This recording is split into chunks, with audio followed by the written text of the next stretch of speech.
And we're back with some more Czeching Lions franchise mode, and in this one, we are going to start the Year 3 simulation, and I don't believe we saw the Lions actually in the last one, so here they are. First line stayed the same from last year, Ritchie, Wenberg, and Aronson. I tried Danielson on that first line, but he only gets the +1 there, so we're going to have him on the third line this year, because of course we couldn't break up that second line of Janssen, Nemesnikov, and Duclair. They're just too good, so we have Danielson on the third line with Hintz and Donato. I may want to upgrade from these two, depending on how Danielson does, because obviously Danielson's going nowhere, and if Danielson struggles, it might be possible that we move Hintz and Donato in favor of some better, more offensively gifted players, so that Danielson has a good year. And then the fourth line is Hartman, Zajac, and Bluger. On defense, you have Shea and Larson, Giordano, and McCabe, and then TVR and Cal Foot. On the power play, you have Janssen, Wenberg, Aronson, Ritchie, and Shea. And then Danielson, Nemesnikov, Duclair, Hintz, and Giordano. Penalty kill, we have 2+5s here. Zajac, Donato, Giordano, and Foot. And then Hintz, Bluger, Shea, and McCabe make up the second unit. 4-on-4, Wenberg, Aronson, Shea, and Larson. Nemesnikov, Duclair, Giordano, and McCabe. And then you have Hintz, Janssen, TVR, and Foot. 3-on-3 is essentially the same. Extra attackers are Aronson and Duclair. Shootout, Aronson, Duclair, Janssen, Nemesnikov, and Wenberg. In goal, of course, Demko and Kincaid. Scratched our Hunt and Kampf. And there we go. That is our lineup for the start of this season. So that, I think we can get on with the first month here. And it looks like we have the St. Louis Blues to start things out this season. Let's simulate the game and see if Danielson can get his first NHL goal in his first NHL game, similar to Devin Aronson. First period, and we have 1-1 tie, Thomas and Ritchie on Crawford. Second period, Tarasenko on Demko. And third period, slow simulation. See what happens. Letang with the power play goal on Demko, so Letang on St. Louis now. 5-on-3 power play for St. Louis. Bluger with the goal, but then O'Reilly on the power play. That's unfortunate. Less than half the period remaining. Janssen with the power play goal. Back in it. Come on, boys. 5 minutes remaining. 4, 3, 2, 1.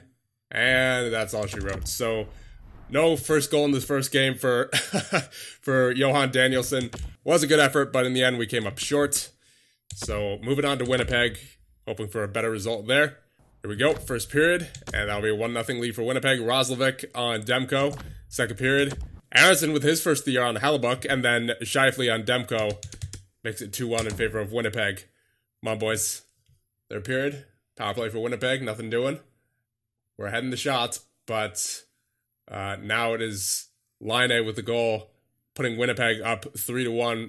We had a power play we couldn't convert on, and Perfetti on Demko, so this game is unwinding now, and really did not do well in this one. That was another flop. Let's hope we get our first win of the season here against Toronto, because do not want to start out the season with a 3-game skid. First period.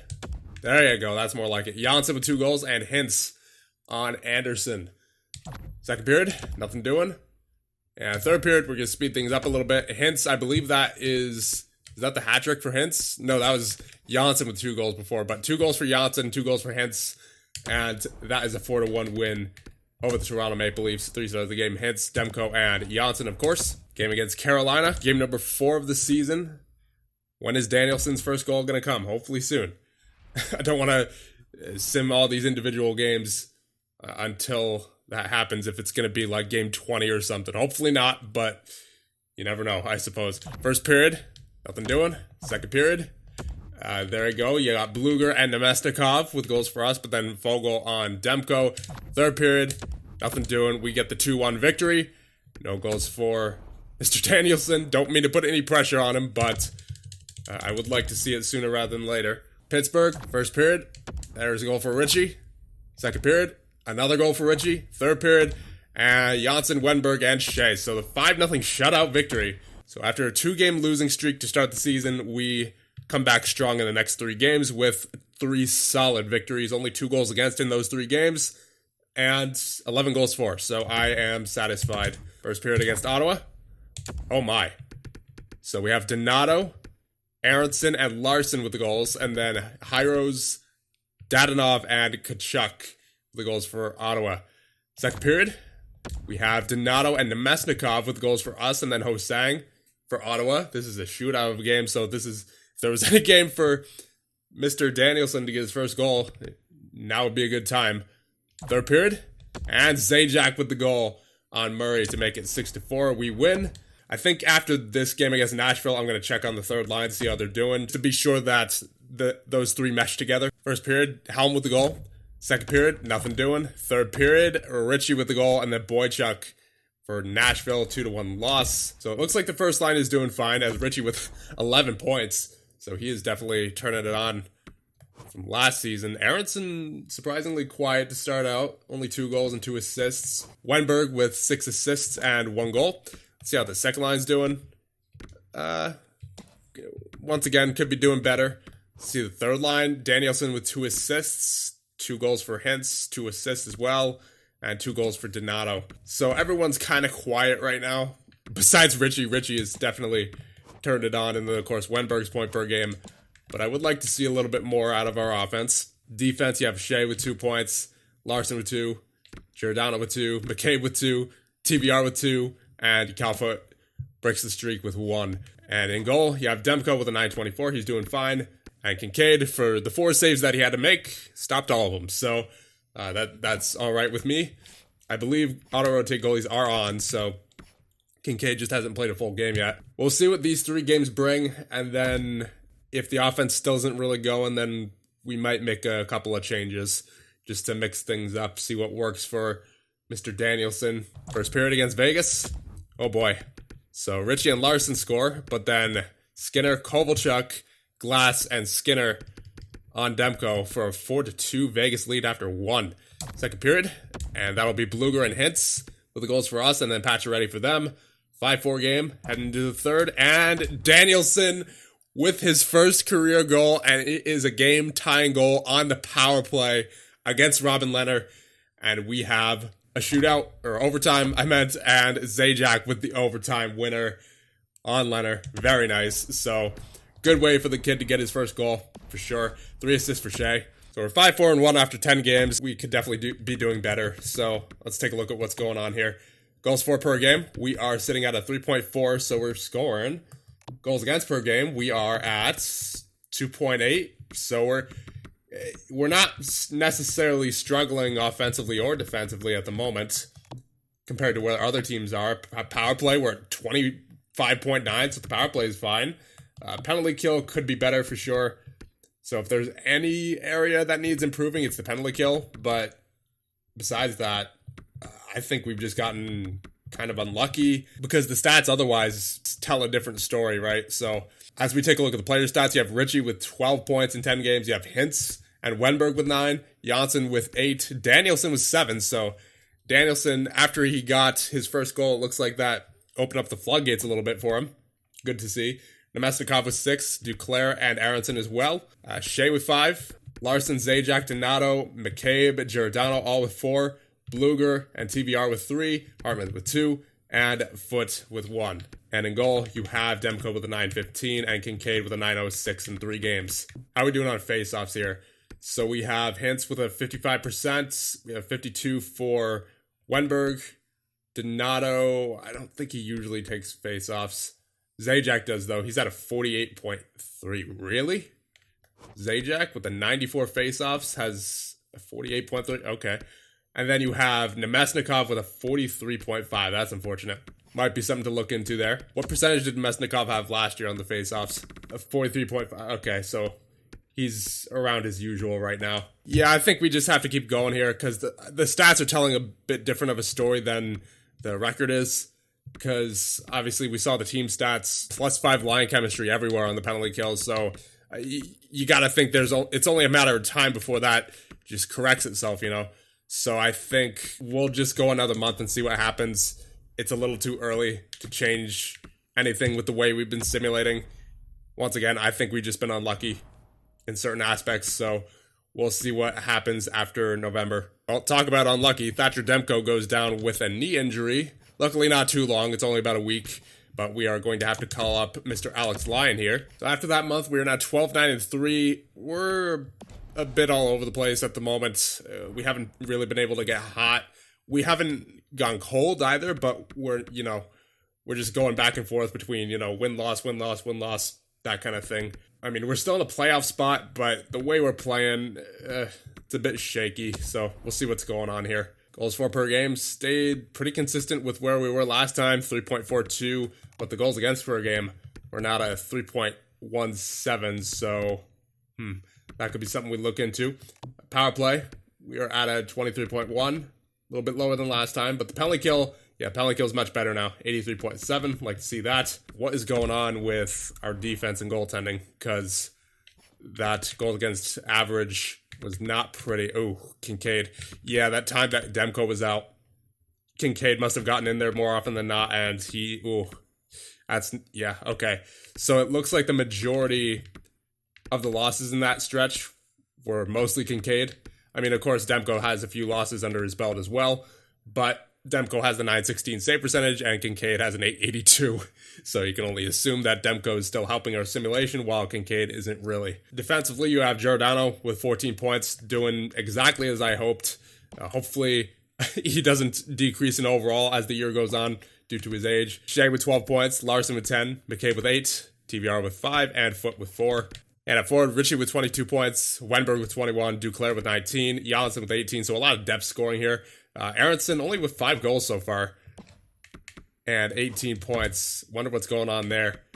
No power play goals so far in 24 games. Wow. That's okay. That's a bit odd, especially considering our good power play so far this year. That's a bit surprising. Very surprising, actually. Hintz with 18 points. Danielson with 16. So it looks like Danielson's the goal scorer this year. He's got 11 goals so far. 4 power play goals. Donato with 13. Nemestikov with 13. So once again, a lot of depth scoring. No one's really standing out at the moment. Zajac with 10. Hartman with 5. Bluger with 4. So even though our power play is going, do I switch it up a little bit just to get Aronson himself going? Because he's definitely the driving force behind this team whenever he is scoring goals, but for some reason right now he is not. He has that 97 shot accuracy, so he should definitely be scoring goals.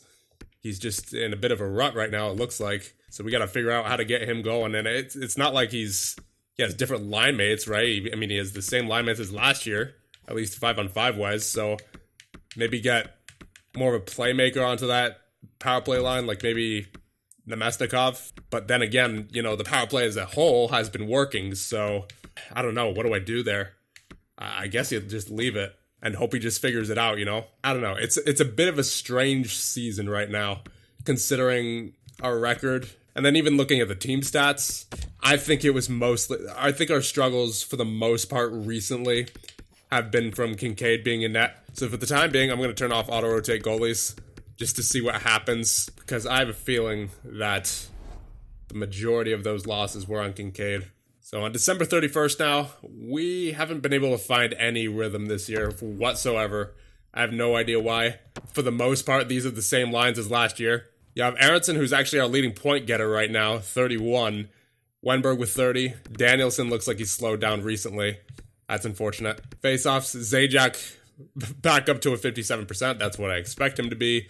Wenberg, 54. Hintz, 53. I think I might need to replace Nemesnikov at center.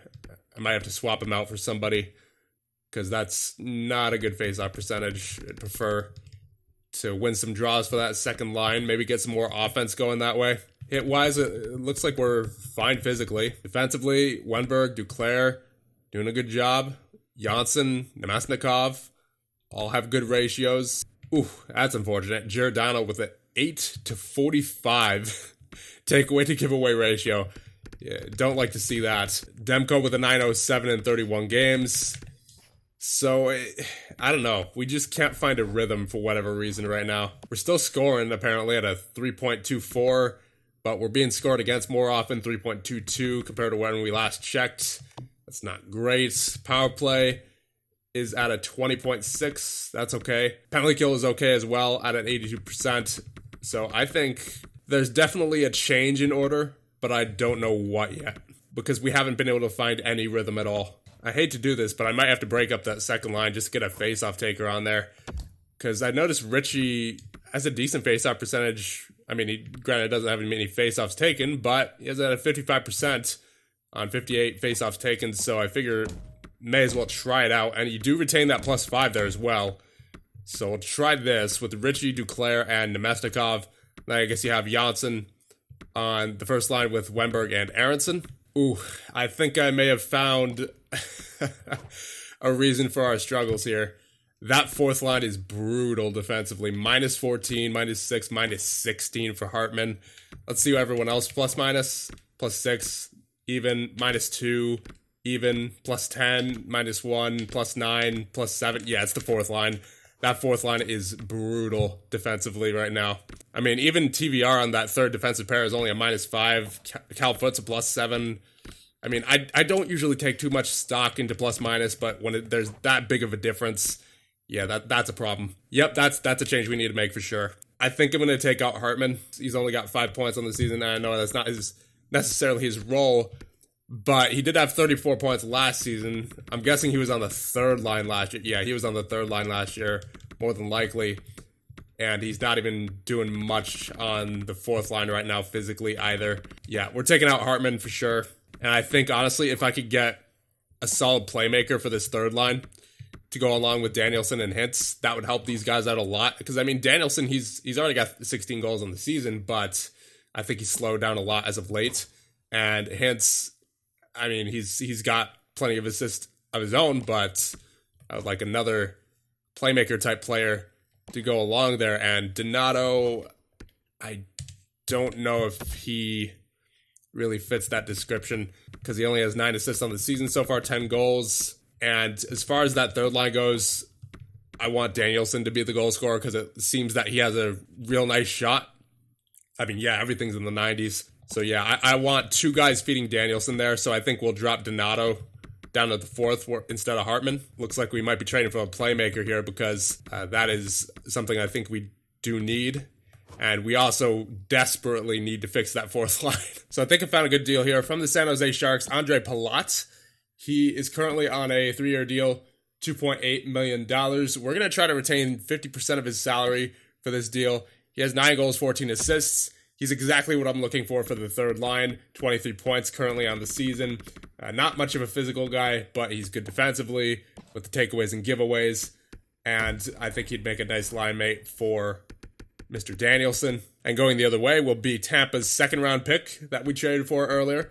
I think this is a pretty fair deal. So Tampa second for Palat at 50% of his salary. Proposed trade, rejected. Really? Okay. How about we take it down to 33% then? For a second. Proposed trade? Nope. I'll give you Chicago's third if you retain 50% of Palat's salary. Proposed trade? Really? Okay. I guess they really don't want to retain that salary, huh? Alright then. Let's see. What about a second for Palat at his full salary and a fourth? Proposed trade? No. Fifth? Nope. Just Palat. There it is. So welcome to the team, Andre Palat, and hopefully you fit into the chemistry here. It did say you fit on the third line. Yep. All right. So hopefully he has some good chemistry there with Hintz and Danielson. Might also put him on the power play if our power play continues to trend downward, which it has been doing recently. And once again, I would like to see Aronson score some more goals, as he has not been doing too much of that recently. But with all that being done, I think we're going to end it off here. Let me know what you guys think, and I'll see you guys in the next one.